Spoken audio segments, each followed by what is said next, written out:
My entitled nieces kept stealing my daughter's stuff, so I put a padlock on her room. They found the spare key and stole even more of her stuff, so I kicked them out and left them homeless. My brother-in-law and his 18-year-old twin daughters live with us, and the twins have absolutely no respect for my daughter's privacy. The day they moved in, they walked into my daughter's room and took her clothes. They only gave them back after I pressured them to, and when I brought this to my brother-in-law, he saw no problem with it. My wife said the same, that this was just teenage girl behavior. The twins soon became more invasive, taking my daughter's jewelry, skincare products, and even her laptop. The last straw came when my daughter bought a $75 makeup kit that she saved up for, and one of the girls took it without permission and ruined it. When I heard this, I was irate, and immediately got my daughter an industrial-sized padlock for her room. When my brother-in-law saw the lock, he wasn't happy. He yelled that I'm treating his daughters like thieves, and that my spoiled brat could just buy a $10 makeup kit from Walmart. As soon as he said this, I wanted to lunge at him, but my wife walked in and interrupted us. She ended up taking his side, saying teenage girls borrow each other's stuff all the time, and I should remove the lock from our daughter's door. "Over my dead body," were my exact words. Well, it should come as no surprise that it wasn't long before the situation went from bad to worse. Despite the lock, my daughter's privacy was still being invaded. The twins somehow found her hidden key, which I told her to keep as a backup in case she lost hers. I still don't know how they did it, and one day, while she was out, they snuck into her room and took her laptop. This time, they left the clothes and the makeup. Hours later, they returned it, but it was practically destroyed. The screen was cracked, the keyboard wasn't responding, and it wouldn't even turn on. When my daughter saw it, she completely broke down. That laptop held everything: months of college essays, projects she had spent late nights perfecting, and personal photos she couldn't replace. She sat on the floor, holding the broken laptop, and cried uncontrollably. I had never seen her like that before, and my heart shattered. I was beyond furious. This was deliberate, careless, and cruel. I stormed into the living room where my brother-in-law was sitting, totally oblivious to the damage his kids had caused. I told him what happened, expecting some kind of apology, or at least an acknowledgement that his daughters had crossed a line. Instead, he shrugged. He said that they didn't do any harm to my daughter Courtney, and that this was the reason for having backups of everything. He made it seem like I had to teach her a lesson. I saw red. That accident just wiped out months of my daughter's work. He didn't have any idea what that laptop meant to her. She saved up for it herself, and now it's ruined. I told him that they needed to be held accountable. He said he would talk to the twins, but he said he was sure they didn't do it on purpose. I couldn't believe what I was hearing. They've been invading her space for weeks, taking her things, and now they've destroyed something she can't replace. I told him that he needed to fix this because if he didn't, I would. After a long, heated argument, he finally agreed to cover part of the cost of replacing the laptop. He acted like he was doing me a favor, like I should be grateful he was offering anything at all. It was infuriating. The tension in the house grew even worse after that. My wife tried to stay neutral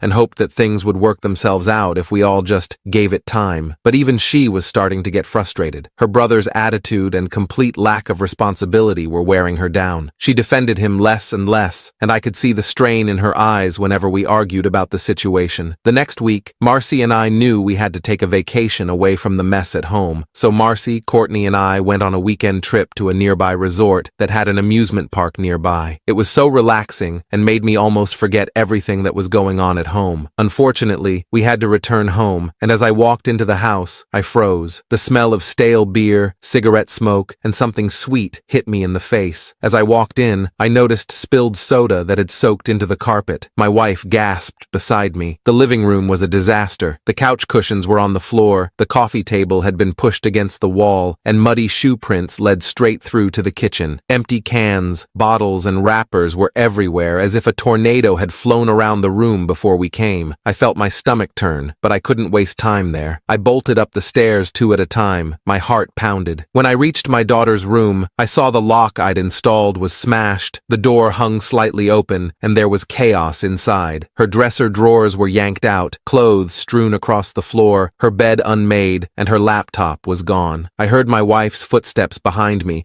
her gasp sharp as she took it all in. "Oh my God," she whispered. She looked at the broken lock, then the mess inside. For a moment, she just stood there, silent. Her hand covered her mouth. She didn't move. Downstairs, the door clicked open, and my brother-in-law strolled in, phone in hand, with a lazy grin on his face. He told us the kids had a bit of a party, and while we were gone, they got carried away. They trashed the place. Her room was destroyed. This is everything to her. her. He didn't even look up from his phone and told me to relax. He brought up how we threw worse parties when we were kids. Remember that one in high school? Mom and Dad were out of town and we had the whole crew over. He smiled at the memory like he was proud of it. We wrecked the house, but we cleaned it up. No problem. Mom never found out. Same thing here. No big deal, he said. My wife looked beyond furious. She reminded him that they cleaned up the mess before their parents got home. This was nothing like it was in high school. He then reassured me that the kids would clean it up. He said we were blowing this way out of proportion. For the first time since they moved in, I saw my wife stand up against her brother. My wife took a step forward towards him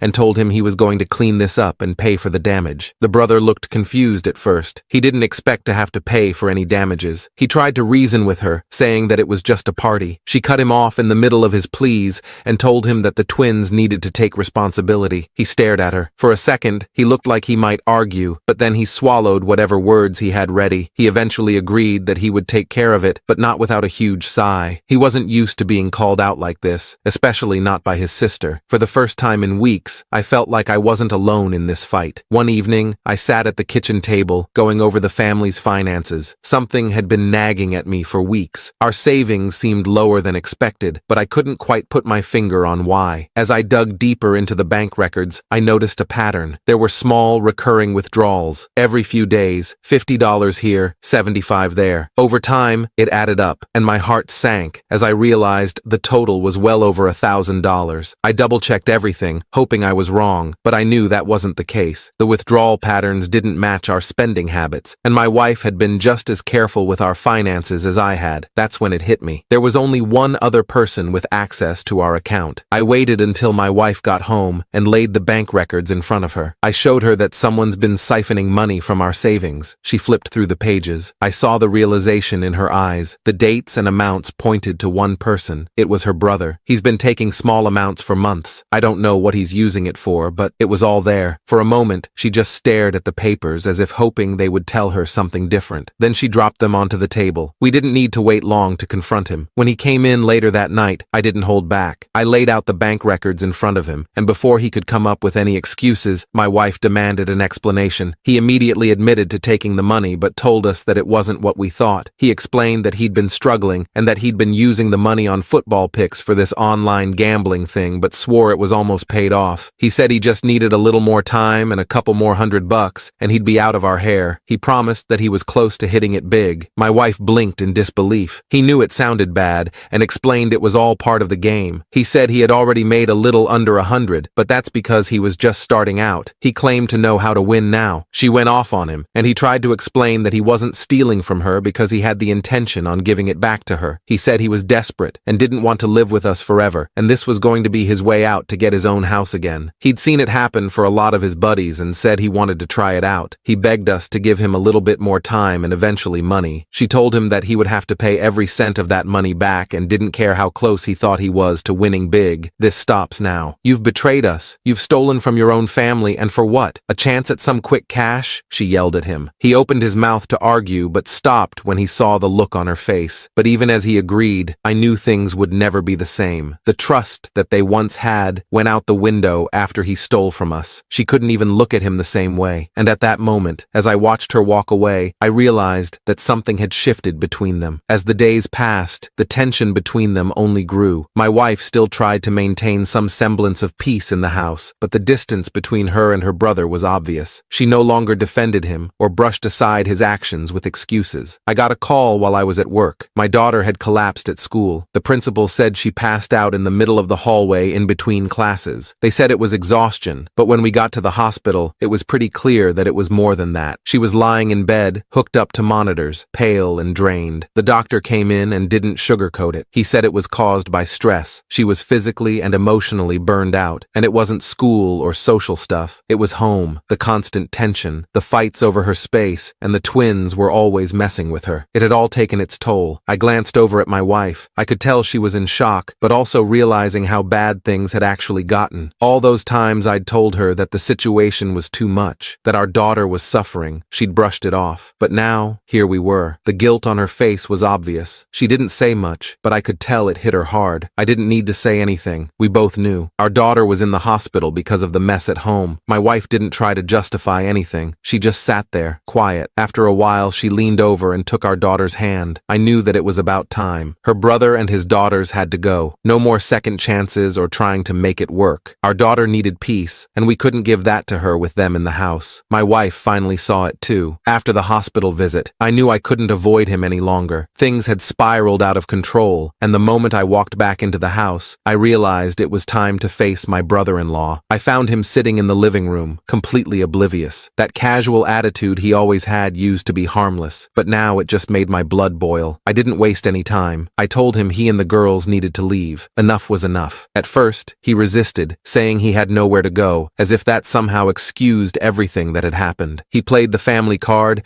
and tried to guilt me into changing my mind, but this time, I didn't budge. My daughter's well-being was at stake, and I wasn't about to sacrifice that for anyone, not even him. The turning point, though, was when my wife stepped in. She'd been stuck in the middle of this whole thing for so long, constantly defending him, brushing off his behavior. But after seeing our daughter in the hospital, something shifted. She backed me up, finally realizing how much harm had been done. I could see the guilt in her face for not stepping in sooner, but now she was firm. She told her brother he had to go. He was stunned. I don't think he ever expected her to side with me, but the situation had reached a breaking point. The tension in the room was heavy, and for a moment, it looked like he was going to argue again. But he saw that we were serious. They packed their things and left, and just like that, the house felt quieter. It felt like a weight had been lifted. Once they were gone, my wife apologized. I could see how much it had been eating at her, and how much she had overlooked for the sake of family. She admitted she should have seen the signs earlier, and should have listened when I raised concerns. But at that moment, I wasn't interested in blame. I just wanted to move forward for all of us. Later that evening, we went back to see our daughter in the hospital. She was still weak, but I could see a change in her. When we told her they were gone, she seemed relieved. It wasn't an easy decision, but it was the right one. After everything we'd been through, my family finally had a chance to breathe again.